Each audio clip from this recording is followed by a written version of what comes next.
Hi hello welcome to my channel edtech 360. Friends, ఈ వీడియోలో మనం పోస్టల్ నుంచి రిలీజ్ అయినటువంటి అసిస్టెంట్ పోస్ట్ మాస్టర్ డీటెయిల్స్ చూద్దాం. ఓకే ఫ్రెండ్స్, కంటెంట్లోకి వెళ్ళిపోదాం. మొదటిగా మనం జీడిఎస్ ఆన్లైన్ అని టైప్ చేసినట్లయితే కనుక మనకి ఇలా ఒక హోమ్ పేజ్ అనేది ఓపెన్ అవ్వడం జరుగుతుంది. ఇక్కడ చూస్తే మనకి స్టేజ్ 1 రిజిస్ట్రేషన్ అని ఉంది కదా. ఇక్కడ మనకి రిజిస్ట్రేషన్ మరియు ఫర్గట్ రిజిస్ట్రేషన్ ఉంటుంది.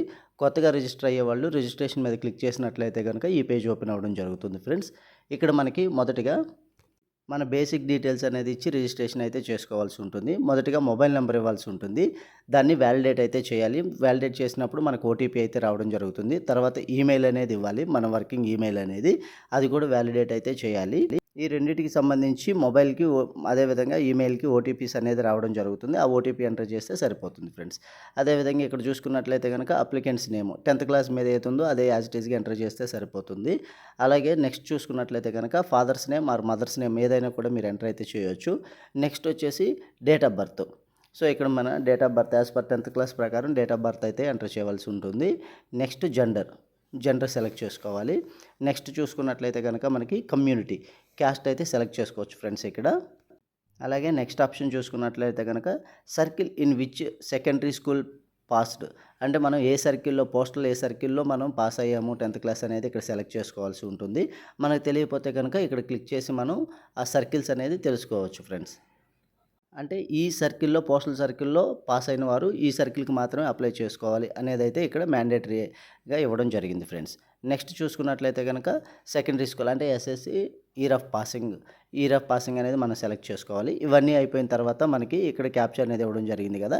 ఈ క్యాప్చా ఎంటర్ చేసి సబ్మిట్ చేసినట్లయితే కనుక మనకి బేసిక్ రిజిస్ట్రేషన్ అయితే కంప్లీట్ అవుతుంది ఫ్రెండ్స్. ఈ బేసిక్ డీటెయిల్స్ అనేది ఎంటర్ చేసే ముందు మనకి వ్యాలిడ్ మొబైల్ నెంబర్ మరియు ఈమెయిల్ ఐడి ఉంటే సరిపోతుంది. అదేవిధంగా 10th క్లాస్ సర్టిఫికేట్ ప్రకారం ఈ డీటెయిల్స్ అయితే ఎంటర్ చేయండి ఫ్రెండ్స్. ఓకే, వీటితో పాటు మరికొన్ని డీటెయిల్స్ అయితే ఎంటర్ చేయవలసి ఉంటుంది. ఆ డీటెయిల్స్ ఒకసారి చూసుకున్నట్లయితే కనుక ఇక్కడ మనకి ఆధార్ నెంబర్ అయితే ఇవ్వాలి ఫ్రెండ్స్. కాకపోతే ఆధార్ నెంబర్ మ్యాండేటరీ అయితే కాదు. ఓకే, నెక్స్ట్ ఆప్షన్ చూసుకున్నట్లయితే కనుక పీడబ్ల్యూడి క్యాండిడేట్స్ ఎవరైనా ఉన్నట్లయితే కనుక వాళ్ళు ఈ ఆప్షన్ అయితే సెలెక్ట్ చేసుకోవాలి. నెక్స్ట్ వచ్చేసి మనకి టైప్ ఆఫ్ డిజబిలిటీ, ఎస్ అయితే కనుక టైప్ ఆఫ్ డిజబిలిటీ ఇవన్నీ సెలెక్ట్ చేసుకోవాల్సి ఉంటుంది. అదేవిధంగా నెక్స్ట్ చూసుకున్నట్లయితే కనుక 10th క్లాస్ యొక్క లాంగ్వేజ్ అనేది సెలెక్ట్ చేసుకోవాల్సి ఉంటుంది. అంటే తెలుగు మీడియమా ఇంగ్లీష్ మీడియమా లాంగ్వేజ్ అయితే సెలెక్ట్ చేసుకోవాలి ఫ్రెండ్స్. నెక్స్ట్ చూసుకున్నట్లయితే కనుక ఎంప్లాయిడ్ అని అడగడం జరుగుతుంది. ఒకవేళ మనం ఏదైనా కనుక సెంట్రల్ గవర్నమెంట్ స్టేట్ గవర్నమెంట్లో కనుక ఎంప్లాయీగా ఆల్రెడీ ఉన్నట్లయితే కనుక ఎస్ అని క్లిక్ చేయాలి, లేదంటే నో అంటే సరిపోతుంది.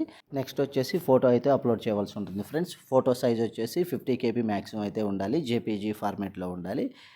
ఇక్కడ చూస్ ఫైల్ ఆప్షన్ క్లిక్ చేసి మనం ఫోటో అయితే అప్లోడ్ చేయవలసి ఉంటుంది ఫ్రెండ్స్. నెక్స్ట్ వచ్చేసి అదేవిధంగా సిగ్నేచర్ అనేది అప్లోడ్ చేయవలసి ఉంటుంది. ఇది కూడా 20 KB మ్యాక్సిమం సైజ్ అయితే ఉండాలి ఫ్రెండ్స్.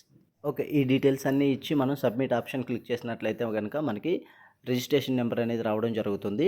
ఈ రిజిస్ట్రేషన్ నెంబర్ అనేది వచ్చిన తర్వాత మనం అప్లికేషన్ ఫామ్ అయితే ఫిల్ చేయవలసి ఉంటుంది ఫ్రెండ్స్. ఇక్కడ మనం చూసుకున్నట్లయితే కనుక ఈ పేజీలో రిజిస్ట్రేషన్ నెంబర్ ఎంటర్ చేసి మనం ఏ సర్కిల్కి అప్లై అయితే చేయాలి అనుకుంటున్నామో ఆ సర్కిల్ అనేది సెలెక్ట్ చేసుకొని సబ్మిట్ చేసినట్లయితే కనుక ఇక్కడ మనకి మొబైల్ నెంబర్కి ఓటీపీ అనేది రావడం జరుగుతుంది. ఓటీపీ ఎంటర్ చేస్తే కనుక ఈ పేజ్ అనేది ఓపెన్ అవ్వడం జరుగుతుంది ఫ్రెండ్స్.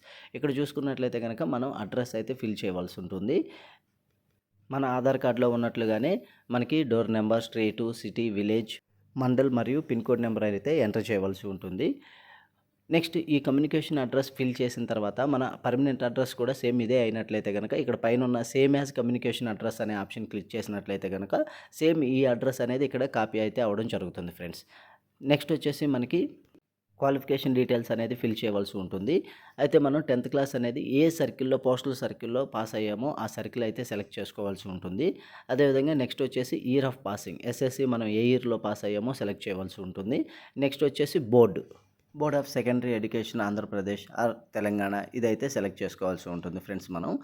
అదేవిధంగా నెక్స్ట్ వచ్చేసి మనకి మార్క్స్ టైప్ అయితే సెలెక్ట్ చేసుకోవాలి. అంటే మనకి పాస్ టైపు మార్క్సా లేకపోతే జీపీఏ ఇవ్వడం జరిగిందా అనేది సెలెక్ట్ చేసుకోవాలి. మార్క్స్ అయితే కనుక ఇక్కడ ఇచ్చిన ప్రకారం సబ్జెక్ట్ వైజ్గా మనం మార్క్స్ అయితే ఎంటర్ చేయవలసి ఉంది. అవుట్ ఆఫ్ 100కి మనకి ఎన్ని మార్క్స్ వచ్చాయి అనేది ఇక్కడ మనం ఎంటర్ అయితే చేయవలసి ఉంటుంది ఫ్రెండ్స్. మనం యాజ్ ఇట్ ఈస్గా 10th క్లాస్లో ఉన్న దాని ప్రకారం ఇక్కడ ఎంటర్ చేసి save and continue option click చేసినట్లయితే కనుక మనం ఇప్పుడు వరకు ఎంటర్ చేసిన డేటా అంతా సేవ్ అవుతుంది. అదేవిధంగా నెక్స్ట్ ఆప్షన్కి అయితే వెళ్ళడం జరుగుతుంది ఫ్రెండ్స్. ఇక్కడ నెక్స్ట్ పేజ్ ఇలా అయితే ఓపెన్ అవ్వడం జరుగుతుంది. ఇక్కడ మనకి డివిజన్ ఆఫ్ అప్లయింగ్, మనం అంటే ఏ డివిజన్కి అప్లై చేయాలనుకుంటున్నామో ఆ డివిజన్ అయితే సెలెక్ట్ చేయవలసి ఉంటుంది. ఇక్కడ మనం సపోజ్ ప్రకాశం డిస్టిక్ అప్లై చేయాలి అనుకున్నట్లయితే కనుక ఎంటర్ చేసినట్లయితే కనుక ఈ డీటెయిల్స్ రావడం జరుగుతుంది. అదేవిధంగా అమలాపురంకి సంబంధించి డివిజన్కి సంబంధించి సెలెక్ట్ చేసుకున్నట్లయితే కనుక ఈ ఆప్షన్స్ రావడం జరుగుతుంది. అదేవిధంగా గుంటూరు డిస్టిక్కి సంబంధించి గుంటూరు డివిజన్కి సంబంధించి అప్లై చేయాలి అనుకున్నట్లయితే కనుక ఈ డీటెయిల్స్ అనేది రావడం జరుగుతుంది ఫ్రెండ్స్. ఇలా మీరు ఏ డివిజన్కి అప్లై చేయాలనుకుంటున్నారో ఆ డివిజన్ సెలెక్ట్ చేసుకున్న తర్వాత ఇక్కడ మీకు పోస్ట్ ప్రిఫరెన్స్ అనేది ఇవ్వడం జరుగుతుంది ఫ్రెండ్స్. అంటే మీరు మీ నియర్గా ఉన్నటువంటి ఈ బ్రాంచ్ ఆఫీస్లో కానీ ఈ ఎస్వల్లో కానీ మీరు దేనికి మొదటి ప్రిఫరెన్స్ ఇవ్వాలి అనుకుంటున్నారో అది దానికి సీరియల్ నెంబర్ 1 అయితే ఇవ్వండి. అలాగే మీరు ఏ పోస్ట్ ఆఫీసెస్ బ్రాంచ్ ఆఫీసెస్ మీకు నియర్గా ఉంటాయో దానికి సీరియల్ నెంబర్ అయితే ఇవ్వండి ఫ్రెండ్స్.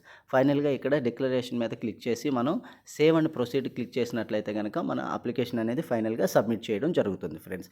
ఇక్కడ మనకి ఆప్షన్ అనేది రావడం జరుగుతుంది, అప్లికేషన్ సబ్మిటెడ్ సక్సెస్ఫుల్లీ అని. ఇలా వచ్చిందంటే మన అప్లికేషన్ కంప్లీట్ అయిపోయినట్టే. దీన్ని ప్రింట్ తీసుకొని సేవ్ అయితే చేసుకోండి ఫ్రెండ్స్.